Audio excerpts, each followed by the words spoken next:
Pendant que ma sœur était hospitalisée, je m'occupais de ma nièce de 7 ans.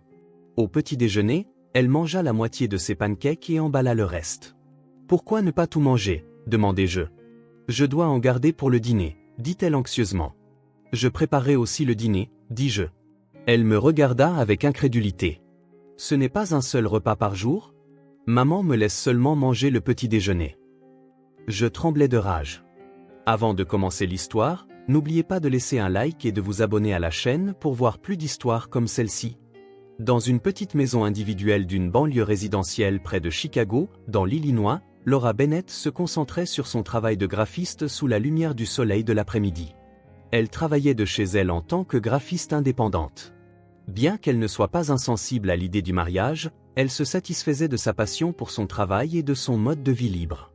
Plus que tout, elle avait un profond désir de chérir le temps qu'elle passait avec sa sœur Caitlin et sa fille Sophie. Caitlin était une mère célibataire qui travaillait comme caissière dans un supermarché voisin. Il y a 3 ans, son mari Michael est décédé subitement dans un accident de la circulation, et sa vie a été complètement bouleversée. Se retrouvant seule avec Sophie, alors âgée de 4 ans, dans les bras, elle s'est démenée pour reconstruire sa vie tout en faisant face au deuil et à l'anxiété. Malgré l'argent de l'assurance, ses inquiétudes quant à l'avenir étaient incessantes. Pourtant, pour le bien de Sophie, Caitlin essayait toujours de rester positive et de garder le sourire. Les deux sœurs entretenaient une excellente relation depuis l'enfance. Laura avait toujours tendu la main pour aider Caitlin lorsqu'elle était en difficulté. Lors des funérailles de Michael, Laura avait pris une semaine de congé pour rester chez Caitlin, l'aidant avec les démarches administratives et les tâches ménagères. Depuis lors, elle s'occupait souvent de Sophie le week-end, offrant à Caitlin un peu de répit. Sophie venait d'avoir 7 ans. Elle avait surmonté la tristesse d'avoir perdu son père et grandissait joyeusement. Mais il y avait quelque chose de mature en elle. Quand elle venait chez Laura, elle se comportait toujours bien, se conduisant comme une petite dame. Si Laura était fière de l'intelligence et de la gentillesse de sa nièce, elle s'inquiétait parfois de cette prudence qui semblait inappropriée pour son âge. Cet après-midi-là, le smartphone de Laura sonna. Le nom de Caitlin apparut sur l'écran.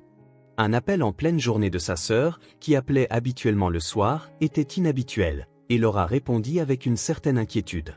« Laura, désolée de t'appeler pendant ton travail. » La voix de Caitlin semblait plus faible que d'habitude. « Qu'est-ce qui ne va pas? Tu vas bien? En fait, j'ai d'horribles maux de ventre depuis ce matin, et je suis à l'hôpital. Le médecin dit que c'est une appendicite aiguë. Ils disent que je dois être opérée tout de suite. » Laura sursauta de sa chaise. « Quoi? Une opération? Tu vas bien?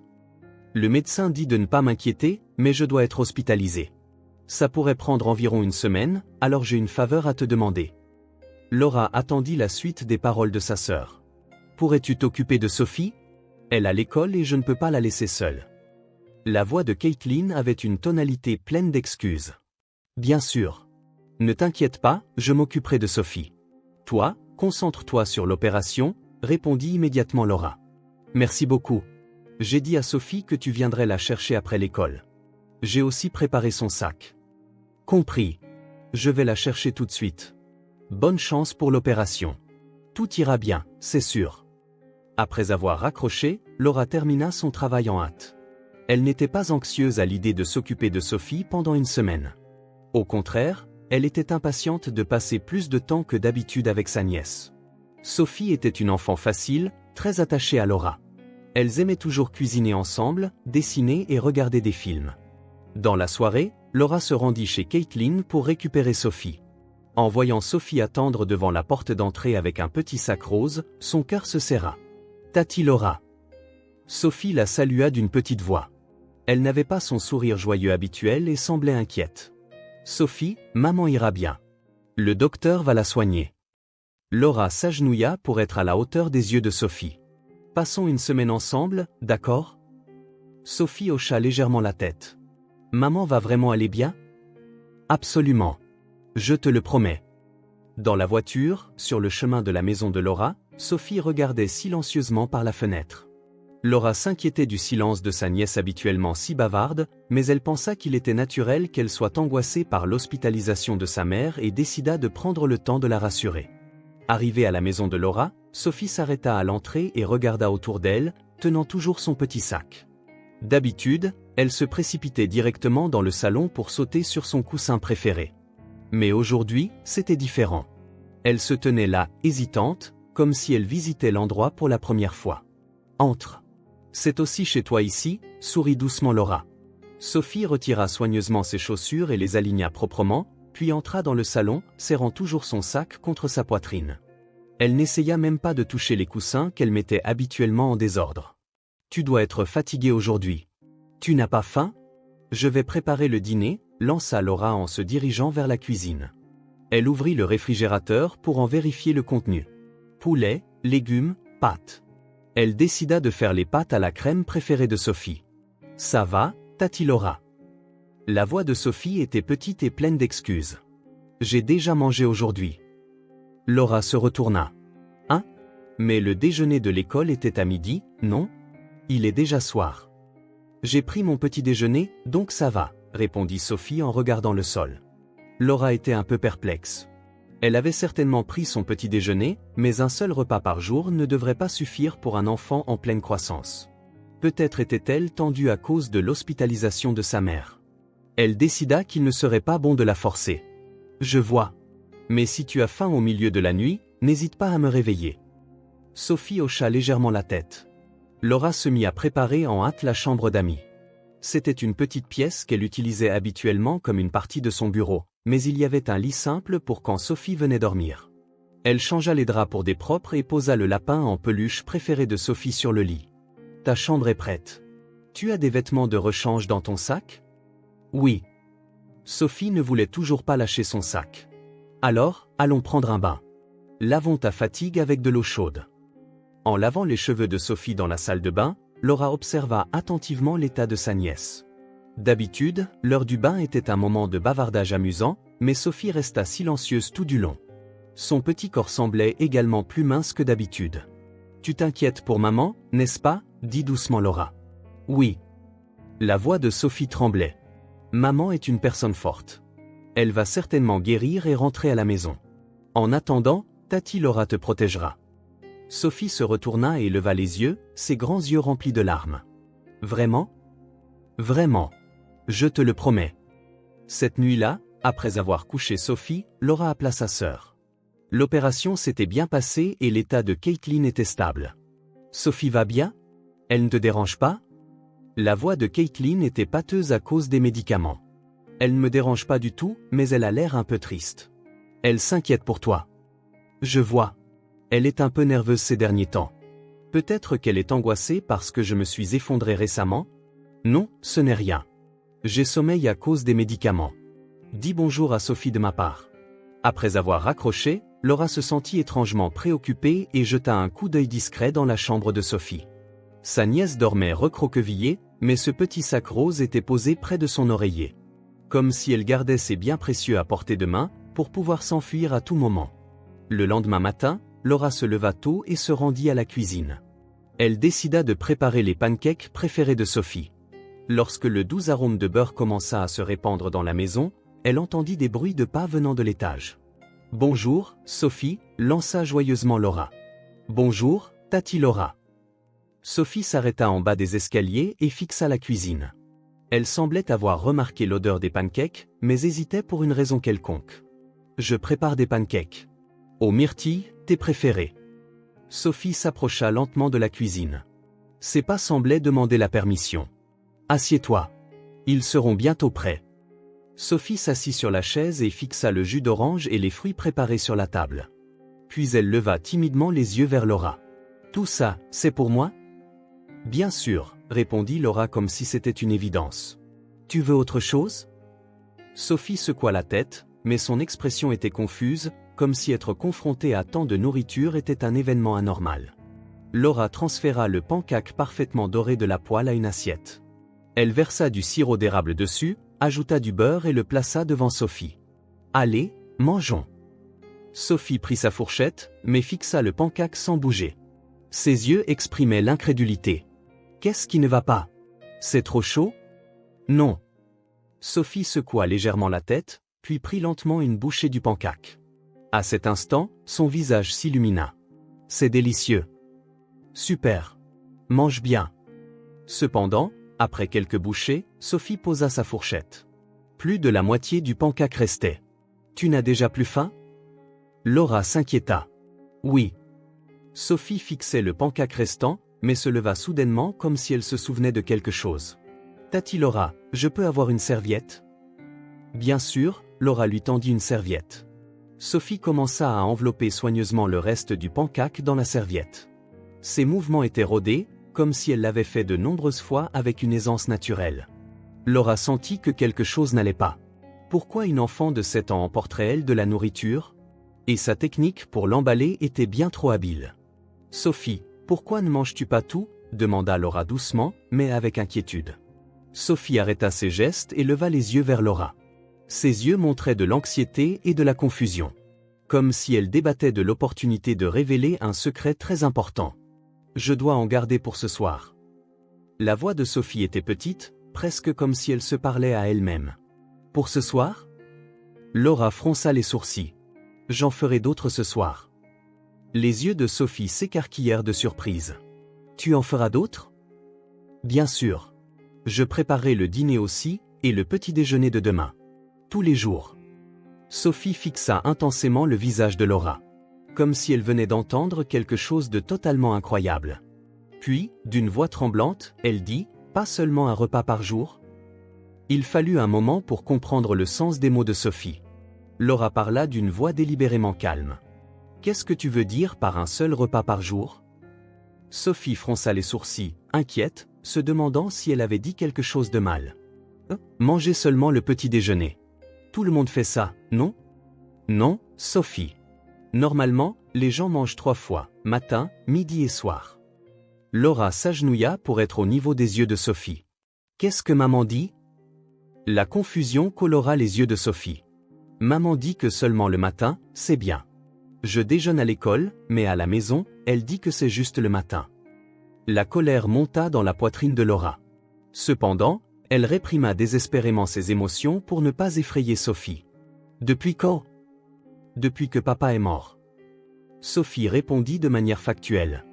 Maman me laisse manger que le matin, mais il y a le déjeuner à l'école, donc ça va. Laura prit une profonde inspiration. Cette enfant vivait-elle avec un seul repas par jour depuis 3 ans? Quelle gravité pour un enfant en pleine croissance. Sophie, que fais-tu quand tu as faim? Je patiente. Maman dit que la nourriture coûte de l'argent, alors je dois en prendre soin. Sophie regarda son pancake emballé. Alors, je mange le reste le soir, mais parfois il tourne et je ne peux pas le manger. Le cœur de Laura faillit éclater de colère et de tristesse. Cette petite enfant essayait de conserver soigneusement de la nourriture pour qu'elle finisse par se gâter et devenir immangeable. Elle avait vécu cela de nombreuses fois. Sophie, qu'est-ce que maman te prépare pour le petit déjeuner? Une demi-tranche de pain. Mais parfois elle oublie, alors je patiente jusqu'à l'école. La réponse de Sophie était factuelle, comme si elle parlait de quelque chose de naturel. Elle oublie? Maman est très fatiguée le matin. Le travail est dur. Alors quand elle n'arrive pas à se lever, je vais à l'école sans faire de bruit. Laura se leva et posa ses mains sur le comptoir de la cuisine. La colère envers sa sœur Caitlin bouillonnait. Peu importe les difficultés, laisser un enfant avoir faim?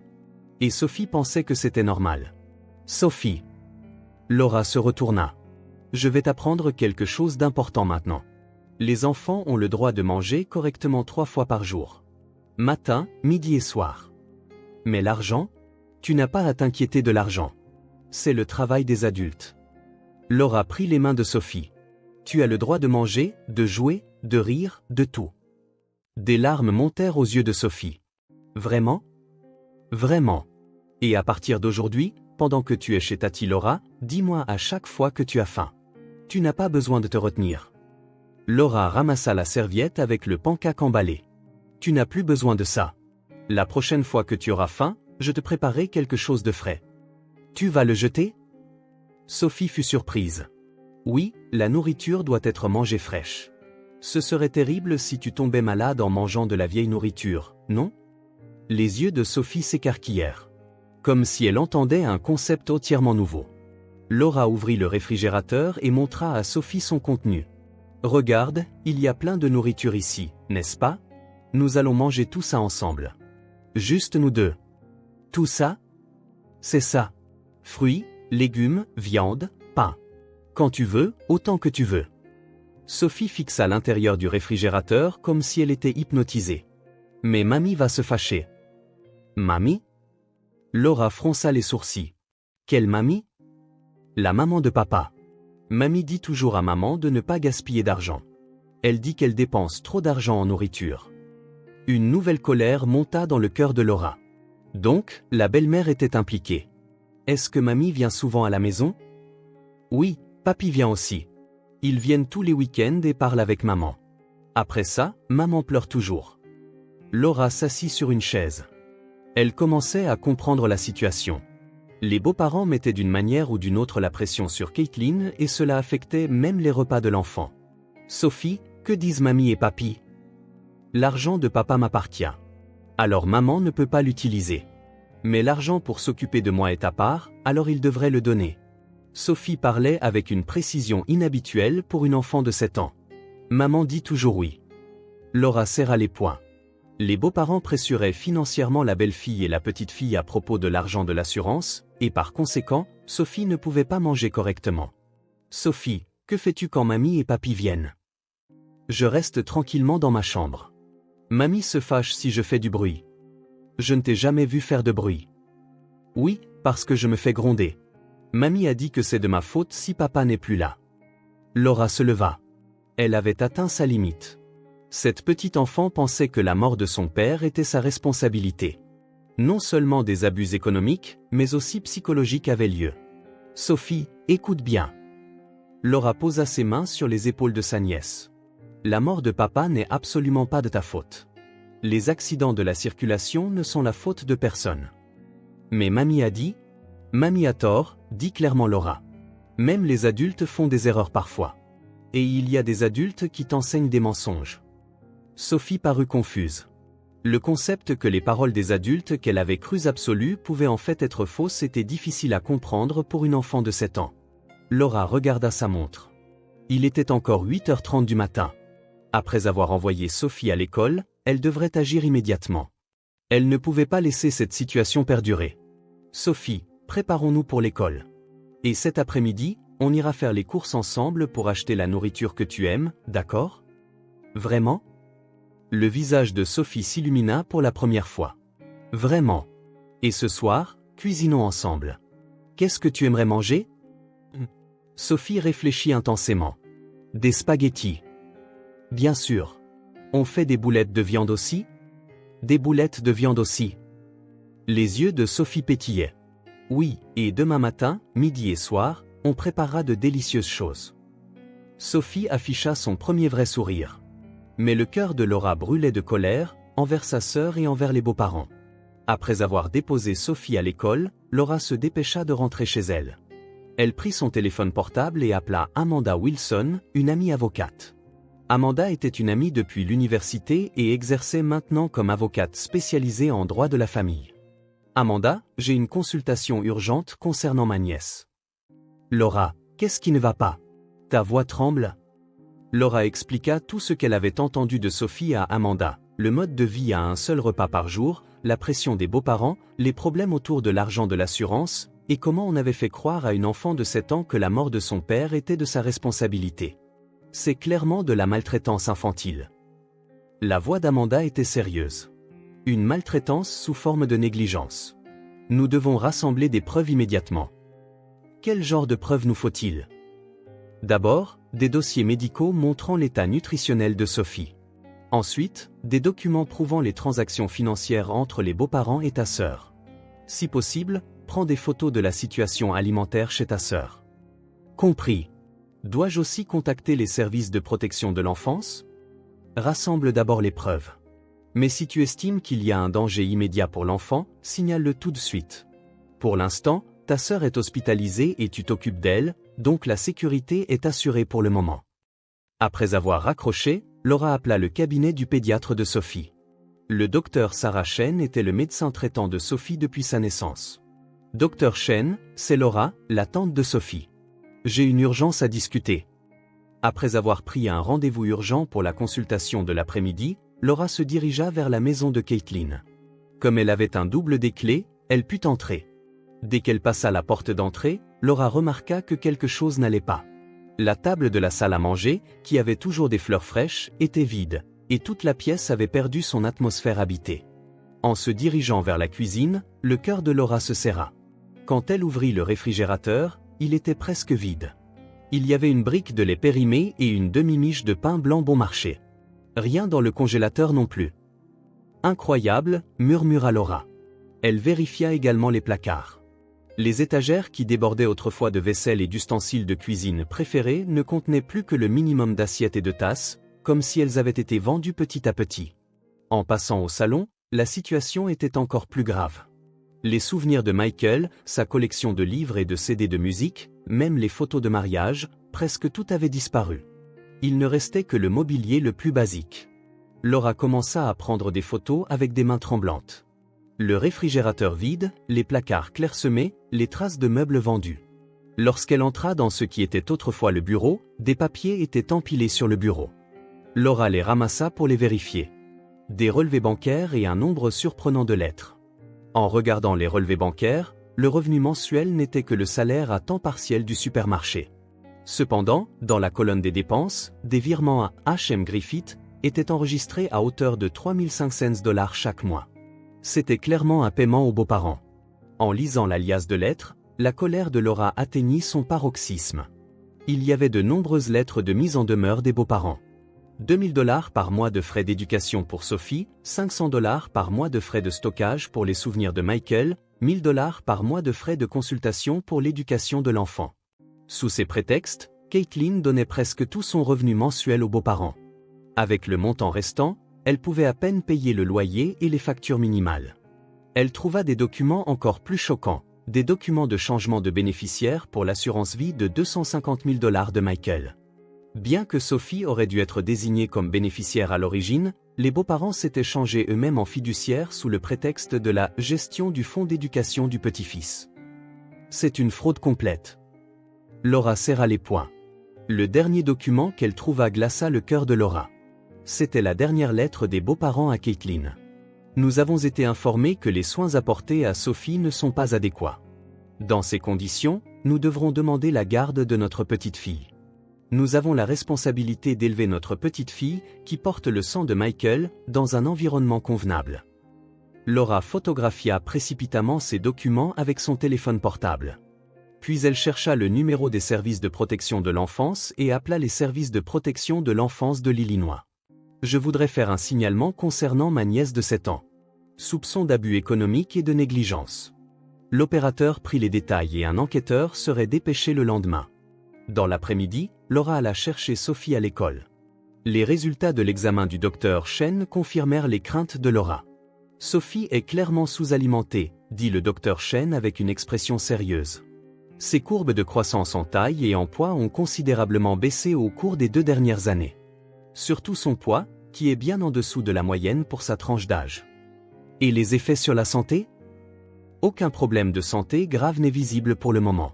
Mais si cela continue, des troubles de la croissance et une diminution de l'immunité sont à craindre. De plus, un manque de concentration et des effets sur les capacités d'apprentissage sont possibles. Le docteur Chen prépara un certificat médical et promit de signaler également la situation au service de protection de l'enfance. Cette nuit-là, Laura appela Caitlin à l'hôpital. 3 jours après l'opération, la voix de Caitlin était plus claire. « Sophie va bien ? Caitlin, nous devons parler. » La voix de Laura était calme mais remplie de colère. « Quoi ? Qu'est-ce qui ne va pas ? Sais-tu que Sophie ne mange qu'un seul repas par jour ? » Il y eut un long silence à l'autre bout du fil. « C'est que... Je ne veux pas entendre d'excuses. Je suis allé chez toi aujourd'hui. Le réfrigérateur était vide, des meubles ont été vendus, et j'ai vu les relevés de virement aux beaux-parents. On pouvait entendre les sanglots de Caitlin. Depuis 3 ans, tu affames ta propre fille. Et les beaux-parents vous ont tout pris, à toi et à Sophie. Je n'avais pas le choix, dit Caitlin en larmes. Les beaux-parents ont menacé de prendre la garde de Sophie. Ils gèrent aussi l'argent de l'assurance de Michael. Si je m'opposais à eux, on m'enlèverait Sophie. Ce n'est pas une raison pour affamer un enfant. Je sais, mais j'avais peur. J'avais peur de perdre Sophie. Je n'avais pas d'argent et je ne savais pas quoi faire. Laura prit une profonde inspiration. Elle pouvait sentir la peur et le désespoir de sa sœur, mais la protection de Sophie restait la priorité absolue. Caitlin, un enquêteur des services de protection de l'enfance, vient demain. Et j'ai aussi pris contact avec une avocate. Le combat avec les beaux-parents ne sera pas facile, mais nous ne pouvons absolument pas continuer comme ça. Aide-moi, la voix de Caitlin était suppliante. Bien sûr que je vais t'aider. Mais cette fois, sois honnête. Battons-nous ensemble pour Sophie. 2 semaines après le début de l'enquête des services de protection de l'enfance, Caitlin sortit de l'hôpital. Dans le salon de Laura, les sœurs étaient assises l'une en face de l'autre. Sophie était à l'école, elles n'étaient que toutes les deux. Je suis vraiment désolée, Caitlin baissa la tête en pleurant. Je suis une mère indigne. Je n'ai pas su protéger Sophie. Ce n'est pas le moment de s'excuser. Laura prit les mains de sa sœur. Pensons à ce qui va suivre. Les preuves rassemblées par l'avocate Amanda étaient décisives. L'abus économique par les beaux-parents, Harold et Margaret Griffith, la gestion abusive de l'argent de l'assurance et l'abus psychologique sur leur petite-fille furent prouvés au tribunal. Le juge émit une injonction d'éloignement contre les beaux-parents. Laura lut le rapport d'Amanda. Et 150 000 $ de l'argent de l'assurance géré de manière abusive seront restitués. 150 000 $? Caitlin fut surprise. Pas la totalité, mais le montant après déduction des frais d'avocat et des dommages et intérêts des 3 dernières années. Mais c'est suffisant pour l'avenir de Sophie. Il y avait une nouvelle encore meilleure.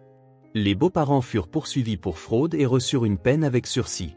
Comme condition, tout contact avec Caitlin et son enfant leur était complètement interdit. Mais comment puis-je m'excuser auprès de Sophie? La voix de Caitlin tremblait. Je l'ai affamée pendant 3 ans. Plutôt que des excuses, montre-le-lui par tes actions à partir de maintenant, dit doucement Laura. Ce dont Sophie a besoin, c'est d'un environnement sûr et aimant. Ce soir-là, quand Sophie rentra de l'école, elle entendit les bruits de la préparation du dîner venant de la cuisine. Elle jeta un coup d'œil timide dans la cuisine. « Maman ?» Caitlin se retourna, s'agenouilla et serra Sophie dans ses bras. « Sophie, maman a eu tort. Je suis désolée de ne pas avoir pu te protéger. » « Maman, tu vas bien maintenant ?» Sophie leva les yeux vers le visage de sa mère. « Je vais bien. À partir de maintenant, on va manger correctement 3 fois par jour, tous les jours. »« Vraiment ? » ?»« Je te le promets. » Laura suggéra. « Caitlin, pourquoi ne viendriez-vous pas vivre chez moi, toi et Sophie ? Au moins jusqu'à ce que votre nouvelle vie se stabilise. »« Mais on te dérangerait. »« Vous ne me dérangeriez pas. Nous sommes une famille. » 3 mois plus tard, des repas chauds étaient servis tous les jours à la table à manger de Laura. Sophie essayait encore parfois de cacher de la nourriture au début, mais cette habitude disparut progressivement. « Tati Laura, est-ce que je peux me resservir ?» demanda timidement Sophie lors d'un dîner. « Bien sûr, » répondit Laura avec un sourire. « Mange bien et grandis. » Caitlin trouva un nouvel emploi et commença à travailler comme employée de bureau. Le salaire était meilleur qu'avant. Et surtout, sans plus de paiement aux beaux-parents, elles avaient une marge de manœuvre financière. « Merci beaucoup, » dit Caitlin à Laura un soir. « Sans toi, je ne sais pas ce que nous serions devenus. » La famille se soutient mutuellement, sourit Laura. Et puis, vous avoir ici, toi et Sophie, ça me rend heureuse aussi. 6 mois plus tard, le poids et la taille de Sophie étaient revenus à des courbes de croissance normale. Le docteur Chen était ravi, qualifiant cela de « rétablissement miraculeux ». Tati Laura, dit Sophie un jour en faisant ses devoirs, plus tard, je veux devenir professeur de cuisine. C'est merveilleux. Pourquoi? Parce que je veux faire de bonnes choses à manger pour tout le monde. Je veux qu'ils mangent à leur faim et qu'ils soient heureux. Laura serra sa nièce dans ses bras. Cette petite fille avait surmonté des expériences difficiles et développait un cœur bienveillant envers les autres. Le soir de Noël, toutes les 3 étaient assises autour d'un dîner fait maison. Sur la table, il y avait du poulet rôti, de la purée de pommes de terre, des légumes rôtis et une tarte aux pommes que Sophie avait préparée avec Laura. Chin. Sophie leva sa petite tasse. « À quoi trinquons-nous » demanda Caitlin. « À notre nouvelle famille » répondit Sophie avec un sourire. « Et au fait de pouvoir manger de la bonne nourriture tous les jours. » Laura et Caitlin se regardèrent et eurent les larmes aux yeux. Au-delà des liens du sang, de véritables liens familiaux étaient nés. Les 3 femmes, qui avaient surmonté les difficultés, commençaient à marcher vers une nouvelle vie, en se soutenant mutuellement. La neige commençait à tomber dehors, Mais l'intérieur de la maison était rempli d'une lumière chaude et de rire.